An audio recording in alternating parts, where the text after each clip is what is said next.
что связь очень тесная. Особенно это бывает весной и осенью, в переходные периоды года. Вот, и даже вот летальные, смертельные случаи тоже попадают тогда, когда идет быстрое изменение давления. Причем, ну, я буду говорить понятным языком, но все равно это мы рассматриваем только теплые фронтальные зоны. То, что такое теплые? Когда наступает циклон или атмосферный фронт. Если он быстро движется, идет, как правило, с юго-запада, с запада, с северо-запада и переходит в Уральские горы.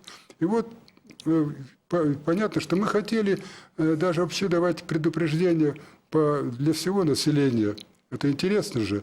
Но чисто такие административные проволочки не дали это сделать, потому что медицинские работники опасаются, как бы не навредить людям, вдруг паника будет. А гидромет не может это, поскольку у него нет лицензии.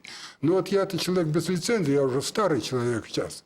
Так я даю вот уже 3 года, передаю эти предупреждения в областной медицинский центр профилактики. Это с ведома министра здравоохранения нашего. Они с удовольствием принимают, благодарят меня. За каждый такие случаи бывают 2-3 случая в месяц в среднем. Хотя вот когда вот я сегодня пришел, сегодня исключительный случай вообще. Вот сегодняшняя ночь как раз будет неблагоприятная для тех, кто страдает сердечными своими недугами. Сегодняшняя, потом с 19 по 23 число, тоже там особенно будет тяжело. А что надо делать?